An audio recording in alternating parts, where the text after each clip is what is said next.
அரிசி மாவுன்னு சொன்னாலே உடனே நம்ம ஞாபகத்துக்கு வர்றது வெள்ளை அரிசியில் செய்யக்கூடிய இடியாப்ப மாவு தான் ஞாபகத்துக்கு வரும். அதிலிருந்து கூடுதல் ஆரோக்கியத்தோடு நம்ம நிறைய ரெசிபீஸ் பண்ணுறதுக்காக இன்றைக்கி நம்ம பாரம்பரிய அரிசி வகைகளை வச்சு எப்படி இடியாப்ப மாவு ரெடி பண்ணுறது அப்படின்றத பார்க்க போகிறோம். இதில் இடியாப்பம் மட்டும் இல்லை, நிறைய வகை ரெசிபீஸ் பண்ணலாம். இனிப்பாகவும் செய்யலாம், காரமாகவும் செய்யலாம். இன்றைக்கி அதுக்காக நம்ம அரிசி மாவு ரெடி பண்ணுறதுக்காக பாரம்பரிய அரிசி வகைகள்லேருந்து 6 வகைகள் எடுத்திருக்கோம். உங்களுக்கு தேவையாக இருக்குது இல்லை கிடைக்கிது அப்படின்னா மேற்கொண்டு 2-3 வகைகளையும் நீங்கள் இதில் சேர்த்துக்கலாம். இதில் சேர்த்துருக்கக்கூடிய எல்லா அரிசியுமே பார்த்திங்கன்னா இந்த ப்ரௌன் கலர், பர்பிள் கலரில் தான் இருக்கும். அதனால் இதுக்கு எல்லாமே நான் சாக்லேட் ரைஸ்ன்னு பேர் வச்சுருக்கேன். இந்த சாக்லேட் ரைஸை நம்ம சமைச்சு முடித்ததுக்கப்புறமும் இதே மாதிரியான கலரில் தான் நமக்கு கிடைக்கும். அதனால் கூடுதலாக நான் இதில் வெள்ளை அரிசி சம்மந்தமாக இருக்கிற பாரம்பரிய அரிசி வகைகள் இருந்தாலும் அதை நான் சேர்க்கலை. உங்களுக்கு கிடைச்சிச்சு அப்படின்னா அதையும் சேர்க்கும் போது நமக்கு ஓரளவுக்கு இந்த கலர் மெயின்டைன் ஆகி வரும். இதில் நம்ம இப்போது மாப்பிள்ளை சம்பா, பெண்களுக்கு ரொம்ப ரொம்ப பயனுள்ளதாக இருக்கக்கூடிய பூங்கார் அரிசி, காட்டு யானம், கருங்குருவை, குள்ளக்கார், 60ஆம் குருவை, முக்கியமாக கருப்பு கவுனி அரிசி சேர்த்துருக்கோம். இந்த கவுனி அரிசி ராஜாக்களால் அந்த காலத்தில் பயன்படுத்தப்பட்டு வந்துச்சு. பொதுமக்களுக்கு இது தடை விதிச்சிருந்தாங்க. இதை பற்றின வீடியோ நான் அடுத்து உங்களுக்கு அப்லோட் பண்ணுறேன். இந்த மாதிரி நிறைய வீடியோஸ் அடுத்தடுத்து உங்களுக்கு வரணும் அப்படின்னா நீங்கள் சப்ஸ்கிரைப் பண்ணி ஃப்ரெண்ட்ஸ் அண்ட் ஃபேமிலிக்கு ஷேர் பண்ணி வச்சுக்கோங்க. இப்போது நம்ம எடுத்த இந்த அரிசி வகைகளை எல்லாத்தையுமே ஒன்றா சேர்த்துடலாம். சேர்த்துட்டு நல்லா கழுவிட்டு, பொதுவாகவே நம்ம பச்சரிசியை மட்டும் ஊற வைக்கும் போது ஒரு 4 மணி நேரம் ஊற வச்சாலே அது நல்லா ஊறிடும். இந்த அரிசிகள் எல்லாம் கொஞ்சம் கடினமாக இருக்கும். அப்படிங்கிறதுனால ஒரு 6 மணி நேரம் அளவுக்கு நம்ம ஊற வச்சுட்டு அதுக்கப்புறம் அதை எடுத்து நம்ம ரொம்ப உச்சி வெயிலில் காய வைக்காமல் ஓரளவுக்கு நிழலாக இருக்கக்கூடிய வெயிலில் இதை காய வச்சு எடுத்துக்கலாம். ஏன்னா இதோட அரிசி சீக்கிரமாக காயாது. அதுக்கப்புறம் நம்ம அதை அப்படியே வச்சோன்னா சீக்கிரமாக ஃபங்கஸ் வந்துடும்.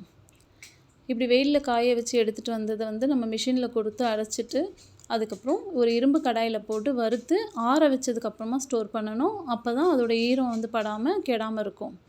இப்போ இதிலேருந்து நம்ம ஒரு ரெசிபி பண்ணலாம். இதுக்கு நான் 1 கப் அளவுக்கு பாரம்பரிய அரிசி வகைகளை ரெடி பண்ண அரிசி மாவு எடுத்திருக்கேன். 1 கப் அளவுக்கு முளைக்கட்டிய கேழ்வரகு மாவு எடுத்திருக்கேன். இந்த கேழ்வரகு மாவு ரெசிபி நான் உங்களுக்கு ஏற்கனவே வீடியோ அப்லோட் பண்ணியிருக்கேன். தேவைப்படுறவங்க செக் பண்ணி பாருங்கள். கேழ்வரகு எப்படி முளை கட்டுறது அப்படின்னு சொல்லி போட்டு அதிலேருந்து ஒரு ரெசிப்பியும் பண்ணியிருக்கேன். இந்த ரெசிபிக்கு தேவையான பொருட்கள்: 1 கப் அளவுக்கு பாரம்பரிய அரிசி வகைகள்லேருந்து தயார் பண்ண அரிசி மாவு எடுத்திருக்கேன். 1 கப் அளவுக்கு முளைக்கட்டிய கேழ்வரகு மாவு எடுத்திருக்கேன். 1/2 கப் அளவுக்கு நாட்டு சர்க்கரை எடுத்திருக்கேன். உங்களுக்கு பிடிக்கும் அப்படின்னா இன்னும் கூடுதலாக கூட இனிப்பு சேர்த்துக்கலாம். முக்கியமாக வெள்ளை சர்க்கரை சேர்க்காமல் தவிர்த்துக்கிட்டால் நல்லாயிருக்கும். தேங்காய் சின்ன சின்ன பற்களாக நான் கட் பண்ணி வச்சு அதை நெய்யில் போட்டு நம்ம வதக்கி எடுத்துருக்கோம். ஏன்னா அது சாப்பிடும்போது கொஞ்சம் க்ரன்ச்சியாக சாப்பிட்றதுக்கு நல்லாயிருக்கும். அதுலேயே 2 ஏலக்காவும் கொஞ்சமாக பாதாம், அந்த ஏலக்காய் அரைகிறதுக்காக நான் பாதாம் கொஞ்சம் மிக்ஸ் பண்ணியிருக்கேன். உங்களுக்கு வேண்டாம் அப்படின்னா பாதாமை ஸ்கிப் பண்ணிவிட்டு கொஞ்சமாக நாட்டு சர்க்கரையோடு சேர்த்து அந்த ஏலக்காயை அரைச்சிக்கலாம்.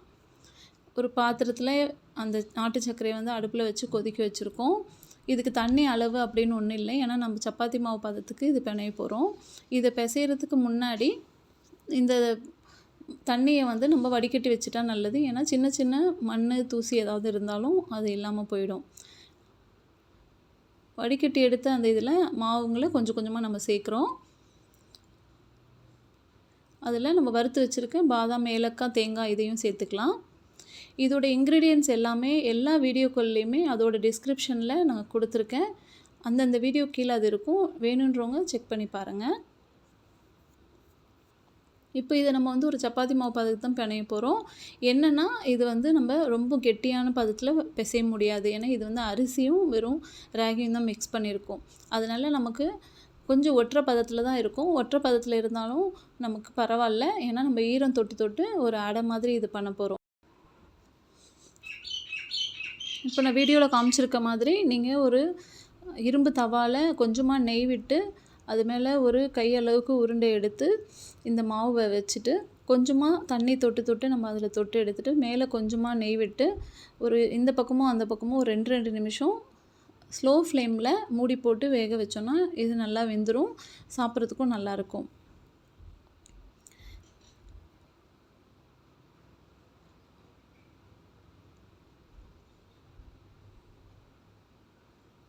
அடுத்து இதே மாவில் நம்ம வந்து இன்னும் கொஞ்சம் பணியாரமாக சுடுறதுக்காக கொஞ்சமாக வந்து சுடு தண்ணியை வந்து இதில் மிக்ஸ் பண்ணி தோசை மாவு பதத்துக்கு கொண்டு வந்திருக்கோம். நீங்கள் இனிப்பு தேவைப்படுறதா இருந்தால் வெள்ளைப்பாகு கரைச்சி அதை கூட வந்து நீங்கள் மிக்ஸ் பண்ணிக்கலாம். நான் வந்து சுடு தண்ணி தான் மிக்ஸ் பண்ணியிருக்கேன். ஏன்னா எனக்கு இந்த இனிப்பு வந்து போதுமானதாக இருந்துச்சு. இனிப்பு பொறுத்த வரைக்கும் அவங்கவுங்க டேஸ்ட்டை பொறுத்தது இது. இப்போ அதே மாவில் கொஞ்சம் சுடு தண்ணியை ஊற்றி நம்ம வந்து இப்படி பண்ணி வச்சுருக்கோம். இப்போ பேனில் கொஞ்சமாக நெய் தடவிட்டு நான் வந்து இந்த ஷேப்ஸ் எல்லாம் வச்சுருக்கேன். அதனால் இந்த ஷேப்ஸில் பண்ணி கொடுத்தா குழந்தைங்க விரும்பி சாப்பிடுவாங்கன்றதுக்காக இந்த ஷேப்பை வந்து அதில் வச்சு அதுக்குள்ளே வந்து மோல்டில் ஊற்ற போகிறேன். இந்த மோல்டு வந்து நம்ம பண்ணுறதுக்கு முன்னாடி மோல்டுக்கு உள் பக்கமாக கொஞ்சமாக நெய் தடவிக்கிட்டோன்னா மோல்டில் ஒட்டாமல் நமக்கு வெளியே வந்துடும்.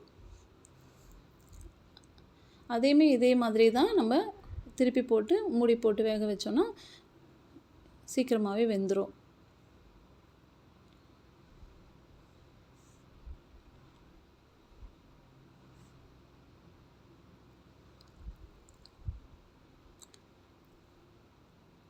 இந்த மோல்டுலேருந்து எடுக்கிறதுக்கு கொஞ்சம் ஆற விட்டதுக்கப்புறம் எடுத்தோன்னா ஒட்டாமல் வரும். ஏன்னா நான் முன்னாடி நெய் தடவாமல் அப்படியே தான் அது வந்து செஞ்சுருக்கேன்.